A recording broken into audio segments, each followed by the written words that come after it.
It was 2:07 a.m. exactly. No rain was falling, but the air felt heavy. Too heavy. Like the sky was holding something back. The street was silent in a way that didn't feel normal. No cars passed. No insects. Not even a dog barking far away. I was standing at the end of Old Maple Road, alone, looking at the house everyone avoided. People said it breathed. The road ended right in front of it, like the city had given up and decided not to go any further. There were no street lights here. Darkness covered the place completely. The house was tall and uneven, its windows black and shiny, staring back at me like eyes that never closed. My name is Arian. I'm a journalist. At least, I used to be. In the last 20 years, 7 people had gone inside this house. None of them ever came back. Officially, they were missing. No blood. No broken doors. No witnesses. Just empty files and silence. But the older people in the city told a different story. They said those people weren't taken. They were kept. I moved closer to the gate. The metal felt cold and wet with rust under my hand.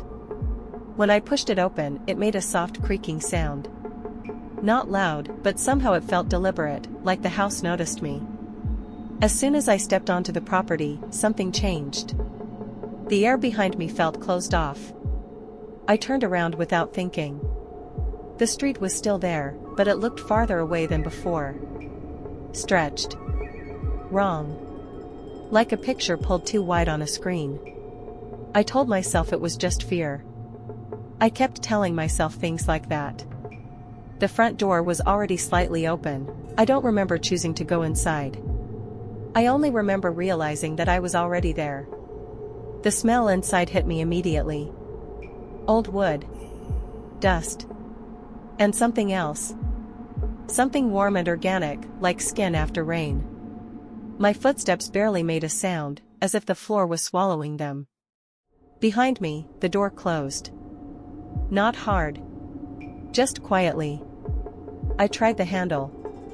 It wouldn't move. Okay, I said to myself. Old house. Old lock. That's when I heard it. Thump, thump, thump, bare footsteps. Slow ones. Careful ones. They were coming from the staircase. My grip tightened around my flashlight as I raised it. The light fell on the steps, and that's when I saw them. Handprints. Too big. Too long. The fingers looked stretched, pressed deep into the wood, like whatever made them needed help climbing. Then the sound stopped. The silence afterward felt worse than the noise. It felt full. Crowded. Something leaned close to my ear and whispered, "You're late, Arian."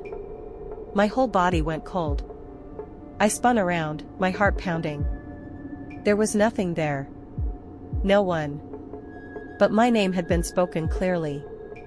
Like whoever said it knew me. I put my hand against the wall to steady myself, and immediately pulled it back. The wall was warm. Not warm like a house with heating. Warm like living flesh. My heart started racing. Somewhere deep inside the house, a bell rang. Old. Metallic. Slow.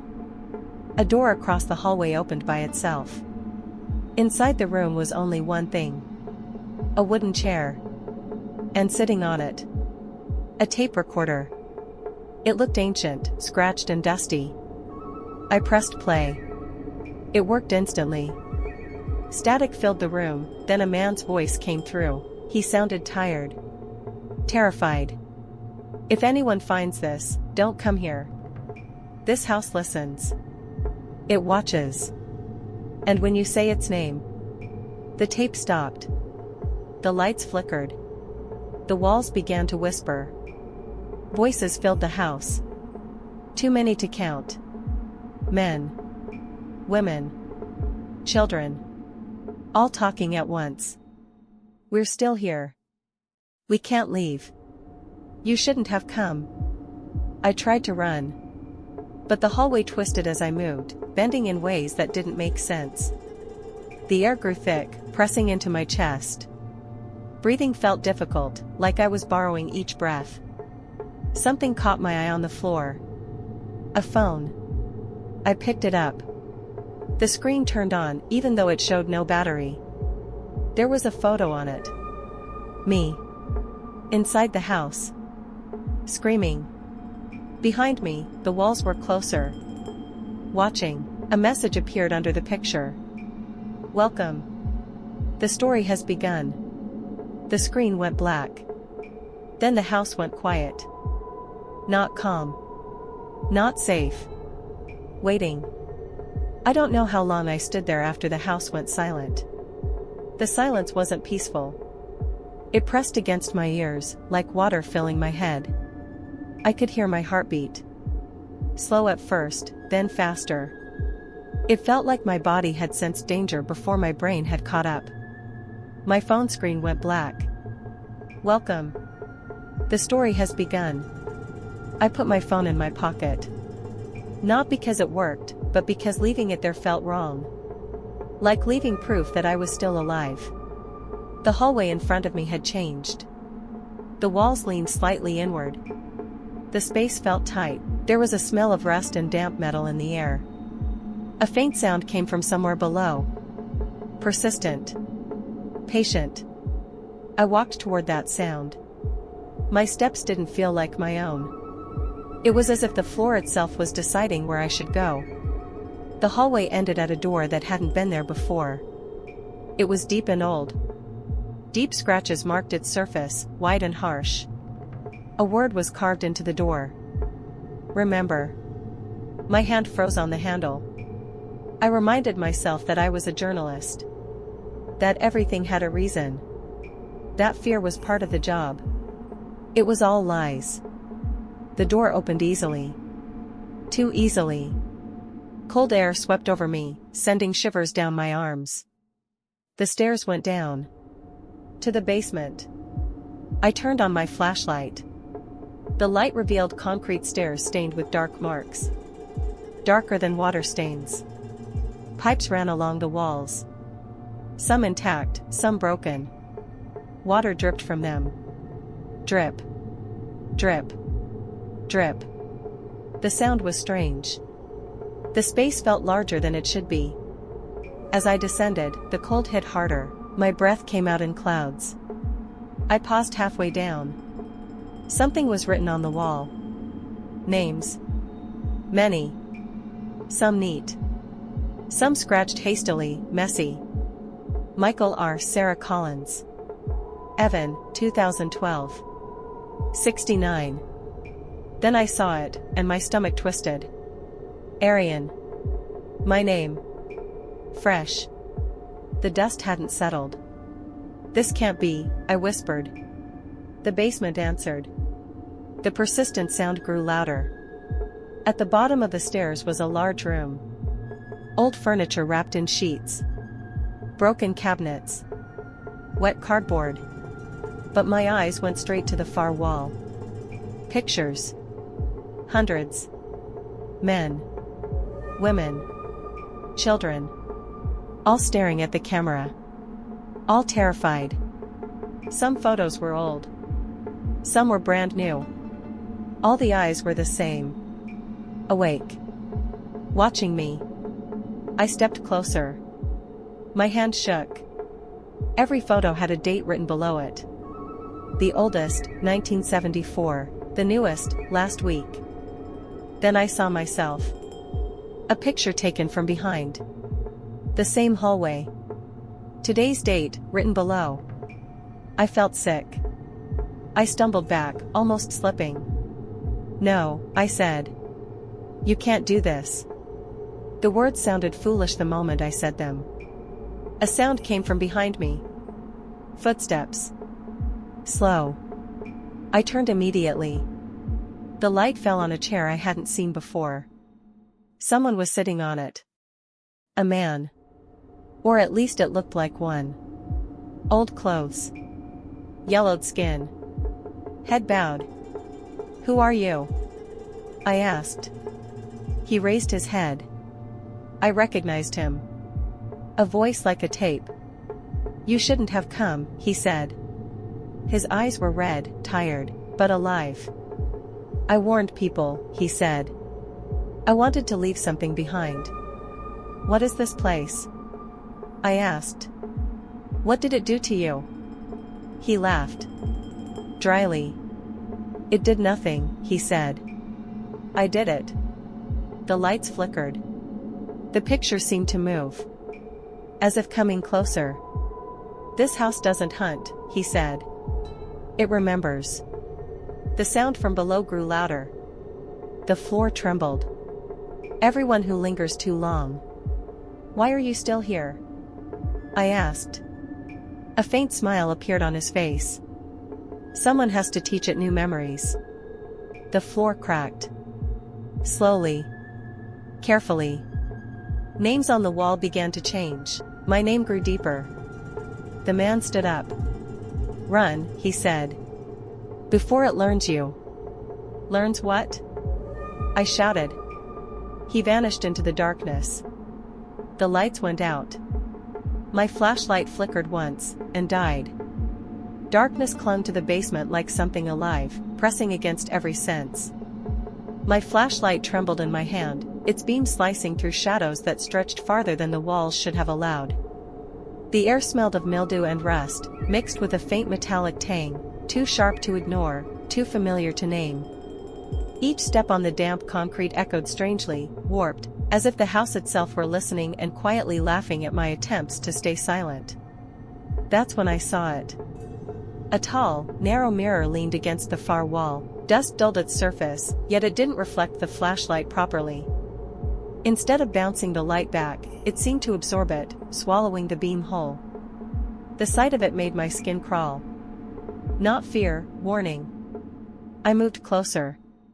The basement hummed, low and steady, vibrating through my teeth. I raised the flashlight and looked into the mirror. I saw myself. But something was wrong. The reflection lagged, only a fraction of a second, but enough to twist my stomach. I lifted my hand. The reflection didn't.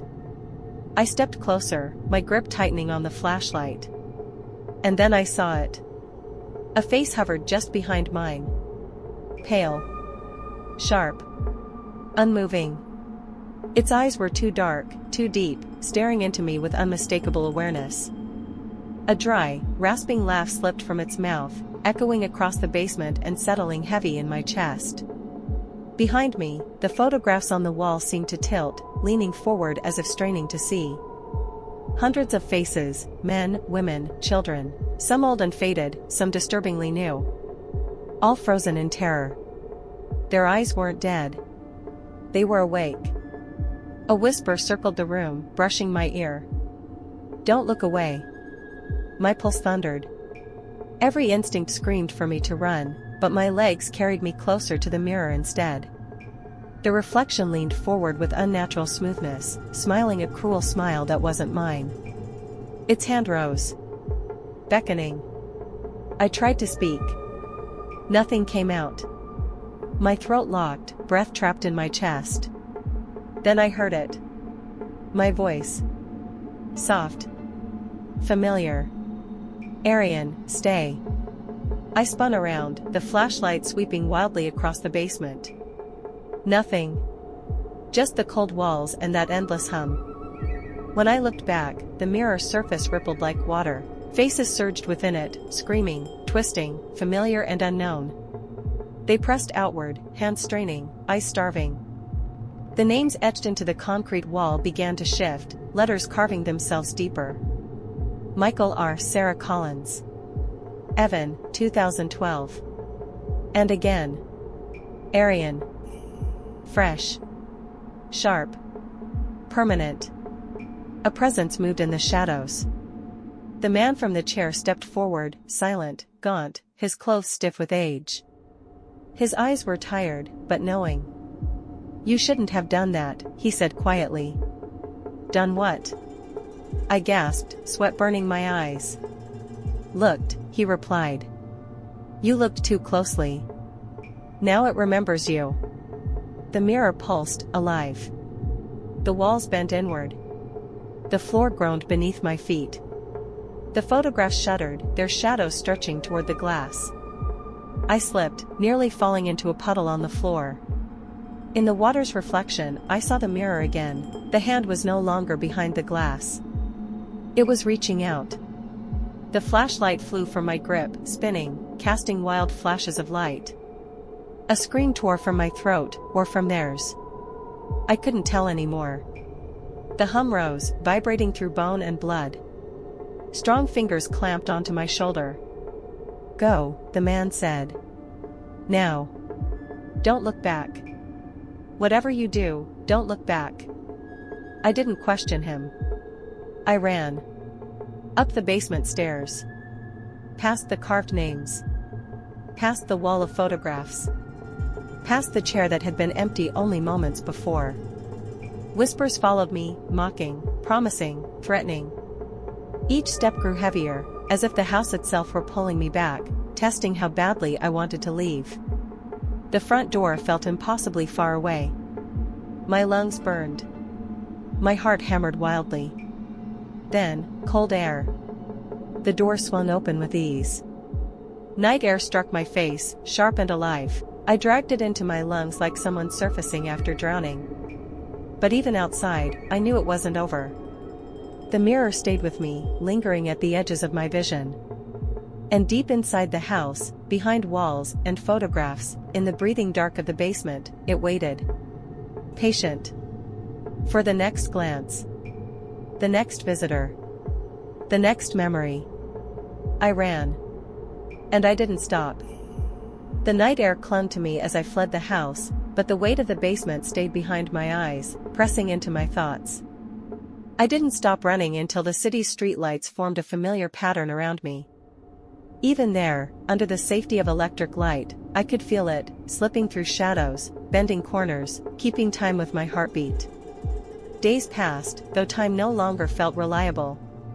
Every mirror drew my attention, not for my reflection, but for what might be standing just beyond it.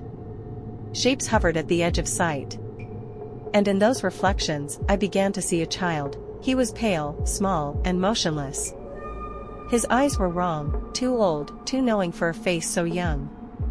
He never moved. He only watched, appearing at angles no one else could see. Soon, he was everywhere. In narrow alleyways. In empty classrooms. In playgrounds long forgotten. He never spoke, never blinked, but his stare followed me, heavy with a knowledge that belonged to something far older than childhood. I could feel my sanity thinning, stretching like fragile glass. I returned to my research. Newspapers. Police records. Half-forgotten urban legends whispered online and in bars. One name surfaced again and again, Samuel Hartwell. Born in 1975. Reported missing in 1982. Never found. Photographs of him stopped at age 7.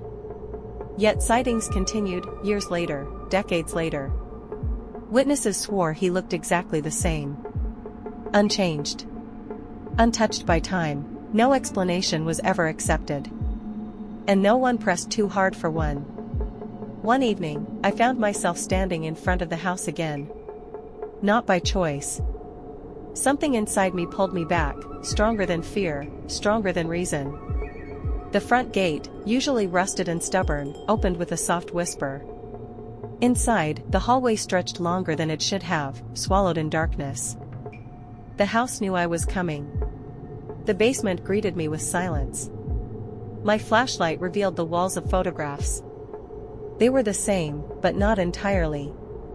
The child stood among them now. Not inside a frame. Standing between them. His eyes pierced straight through the glass and into me. I could see age in his expression, decades carved into his gaze, while his body remained frozen at 7 years old. He had never grown. And he never would. The man from the chair appeared behind me, his voice calm, worn smooth by time. "He waits," he said. He was the first the house chose, and the last one anyone ever sees without his knowing. My throat tightened. "What does he want?" "Recognition," the man replied. "Acknowledgement. Every memory the house keeps passes through him. Every person he watches becomes part of it. Part of him. The child stepped forward. Slow. Careful. I backed away slowly, refusing to turn my back. My mind raced for an escape that didn't exist. The house wasn't just a place anymore. It was a predator. And I was already part of its design. At the basement stairs, I glanced back once. The child was gone.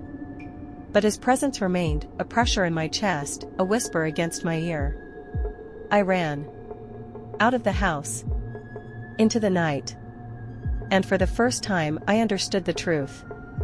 The house wasn't a location. It was a living entity.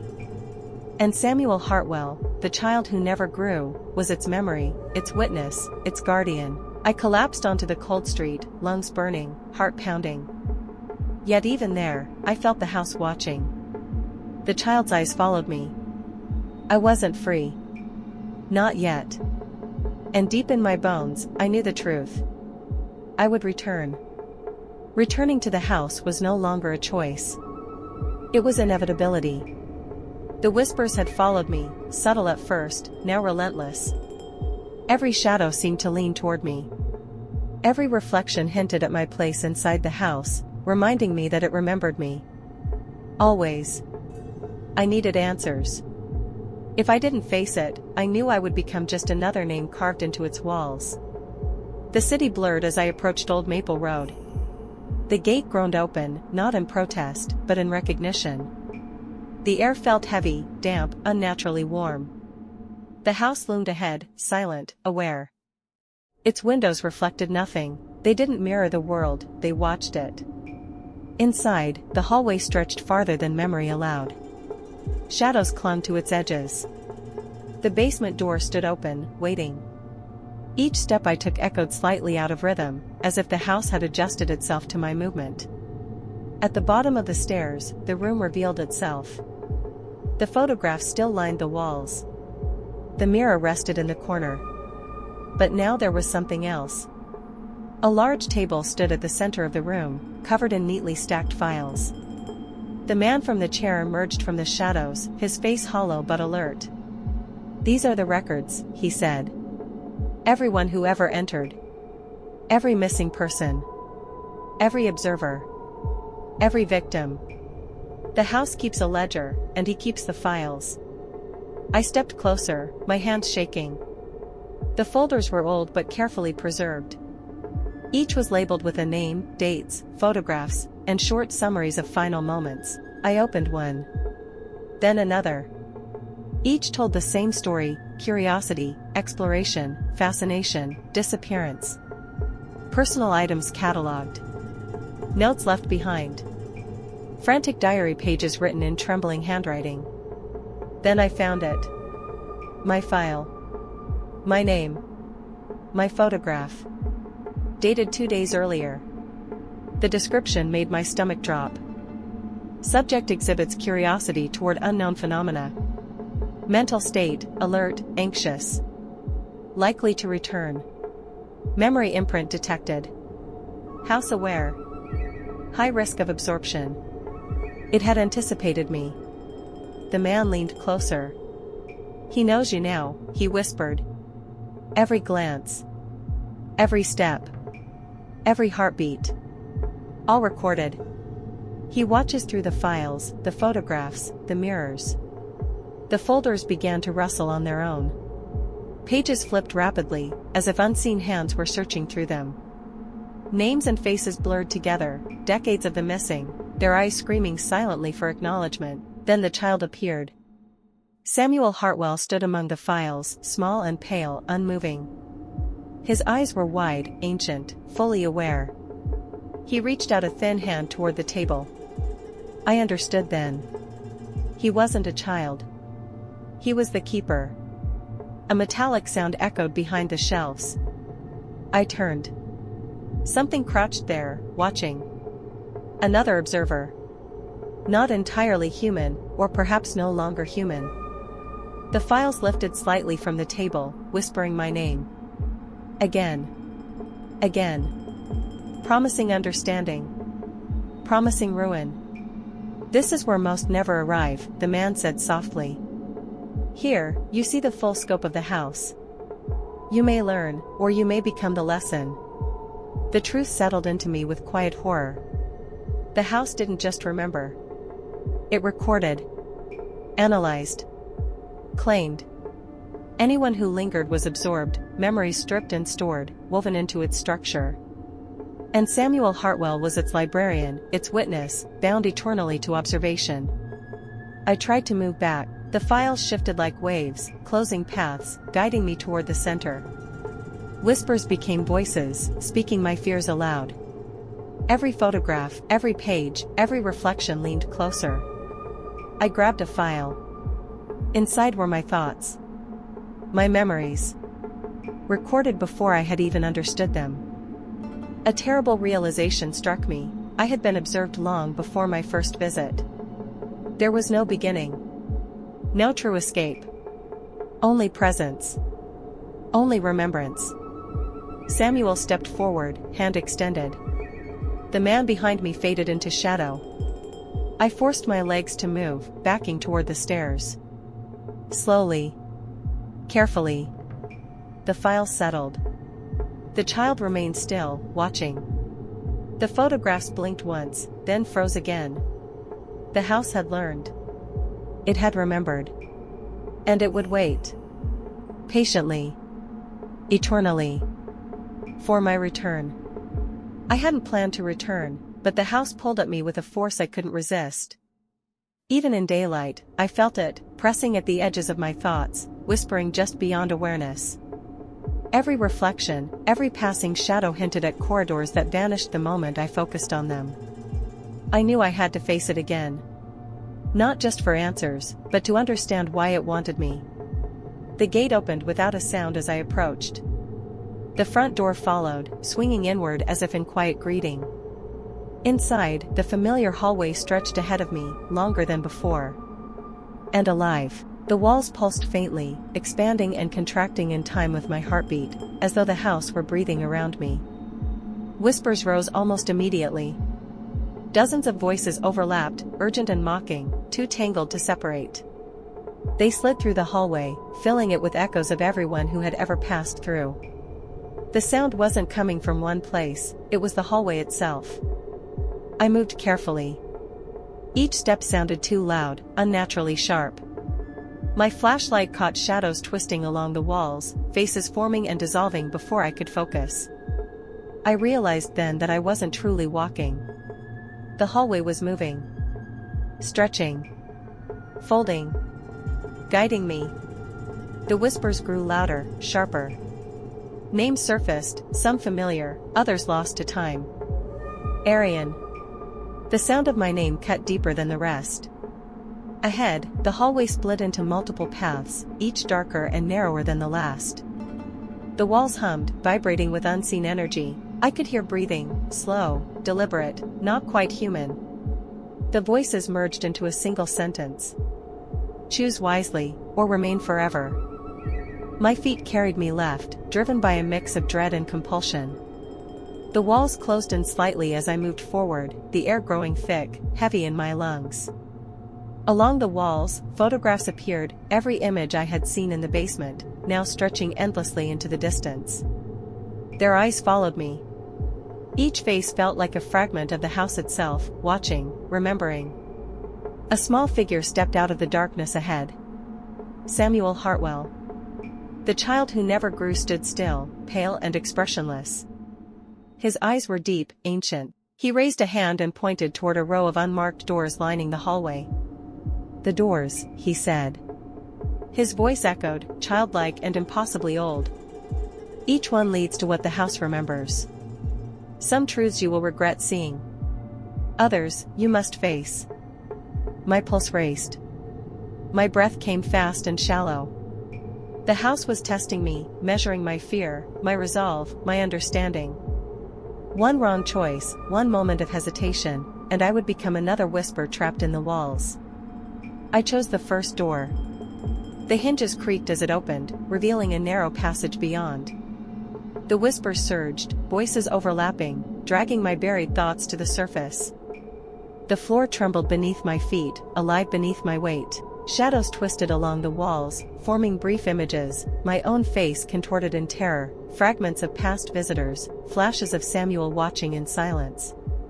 As I moved deeper, the whispers sharpened into clear thoughts inside my mind. We are here. We remember. We wait. Each phrase pressed itself into me, leaving a mark. I understood then, the hallway wasn't merely a path. It was a living archive. A test. Every visitor left something behind. Every fear was recorded. Every choice mattered. I kept moving, guided by instinct and the growing certainty that the house wanted me to see, to understand. To survive, perhaps. But survival came at a cost. Each step grew heavier, yet unavoidable. Each whisper reminded me of what happened to those who failed. And deep within the shifting folds of the hallway, I felt the house breathing, watching, waiting. Patient. Eternal. The whispers of the hallway still echoed in my ears when I reached the end of the twisting corridor. An unmarked door stood before me, plain, unassuming. Yet I knew, instinctively and physically, that it was different. The air around it felt heavier, denser, as if the space beyond already knew who I was. I placed my hand on the handle. It was warm. Unnaturally so. The metal pulsed faintly beneath my touch. The door opened with a slow creak, revealing a room bathed in dim, shifting light. Shadows clung to every corner, moving without any clear source. The walls were lined with mirrors, dozens of them, each reflecting not just my image, but fragments of memories I didn't remember choosing to forget. Then I saw it. My name. Arian. It was carved deep into the wall, deliberate and precise, as though the room itself had been waiting for me. Beneath it were symbols I didn't recognize, twisted markings that seemed to shift whenever I looked away. Cold crept down my spine. The room didn't just know my name. It knew me. Every fear. Every doubt. Every moment of hesitation since I first stepped into the house was here, reflected back at me. The mirrors rippled slightly, and my face stared back, pale, distorted, hollowed by exhaustion and dread. From the shadows, the child stepped forward. Samuel Hartwell. He met my gaze without blinking. "This room remembers you the way the house remembers you," he said softly. "It knows what you fear. What you hope. And what you refuse to see. You cannot move forward until you face it." I stepped closer, driven by terror and the need to understand. The mirrors shifted, revealing fragments of the past, the missing visitors, their final moments, the basement photographs, the files that had catalogued every curiosity and fear. All of it was here. Watching. A whisper cut through the low murmur, clear and intimate. "Arian, we are waiting." My heartbeat thundered in my ears. Each mirror reflected a different version of me, some calm, some screaming, some frozen in silent panic. The room breathed in time with my pulse, expanding and contracting as my fear rose. I understood then. To survive. To leave. I had to confront everything it knew. Every buried memory. Every secret. Every fear I had never named. Samuel stepped forward again, silent, guiding me toward the center of the room. A single chair stood beneath a flickering light, waiting. I approached it slowly, every nerve screaming. The room pulsed, and a voice rose from every mirror at once. "Do you understand now? Do you see yourself?" I nodded. Fear filled my chest, but beneath it was something else, recognition. The mirrors shimmered. The carvings glowed faintly. For the first time, I felt the room shift, not tightening, not threatening, but assessing me. Samuel extended a pale hand toward the chair. "Sit," he whispered. "Face the memories, or become one of them." I knew then that leaving was impossible until I acknowledged every corner of myself, every fragment of my mind, just as the house had. The room was patient. So was the child. And the house remembered everything. After what felt like hours, perhaps days, inside the room that knew my name, I stumbled back into the hallway, shaking. The house's grip on me had tightened, but I had seen a fragment of its memory, a glimpse of the vast knowledge it carried. The corridor stretched ahead, darker and more distorted than before. The whispers had multiplied, merging into a relentless chorus. I moved carefully, every step heavy with exhaustion and fear. Shadows shifted unnaturally, bending and crawling along the walls. The structure vibrated with a slow, ancient rhythm, as if the house itself were breathing. Then I heard them. The echoes of the forgotten. Voices I had never known, yet somehow recognized. They spoke in overlapping murmurs, filled with longing and despair. Names, dates, fragments of lives drifted through the hallway like a current, brushing against my thoughts. Each echo carried memories of final moments, of fear and confusion, of lives erased but never released. I passed a series of mirrors. In each one, faces pressed against the glass, eyes wide, mouths moving soundlessly. They were the forgotten. Those absorbed, recorded, and trapped within the house's endless memory. Their presence pressed against my mind, heavy and suffocating. The child appeared again. Samuel Hartwell stood beneath the dim light, unchanged, yet burdened by the weight of centuries. His eyes were steady, knowing. "These are the echoes," he said softly. "The memories the house cannot let go of. They wait for acknowledgement. Without it, they remain, and if you falter, you will remain with them." I forced myself forward. The hallway resisted me, thick and heavy, as if I were walking through water. The echoes intensified, swirling around my thoughts. Long-buried memories surfaced, childhood fears, regrets, fleeting joys, moments of loss. Everything collided inside my mind. At the center of the corridor stood a door unlike the others. It was larger. Older. Its surface was carved with deep, unfamiliar symbols. The echoes poured from behind it, louder now, urgent and restless. I knew without being told. This was the heart of the house's memory. Samuel stepped aside, his hand hovering near the knob. "Open it," he whispered. "Face them, or become one of them." My hand shook as I reached for the door. The knob turned with resistance, then gave way. The door opened slowly, deliberately. Beyond it lay a vast chamber. Images, sounds, and sensations swirled endlessly, faces straining against unseen barriers, voices overlapping, memories bleeding into one another. Fear, hope, despair, love, all tangled together. This was the house's consciousness, its complete record of every life it had claimed. I stepped inside. The echoes closed around me, overwhelming. And in that moment, the true horror became clear. The house didn't merely take people. It took their essence. Their lives. Their existence. To survive, I would have to move through this living archive, to acknowledge every echo, every fragment, without losing myself to it. Somewhere within the maelstrom, I felt Samuel watching. Guiding. Waiting. The house. The child. The echoes. They were eternal. And now, I finally understood the scale of the terror standing before me. The echoes of the forgotten clung to every step as I approached the final door. Unlike any other in the house, it radiated a presence so intense it seemed to bend reality itself. Its surface shimmered, not with light, but with its absence, as if the door absorbed hope, air, and certainty all at once. I knew, without doubt, this was the door of no return. Samuel Hartwell stood beside it, small and still, his expression unreadable yet heavy with knowing. "Beyond this door lies the final memory," he said quietly. "Those who pass through understand too much.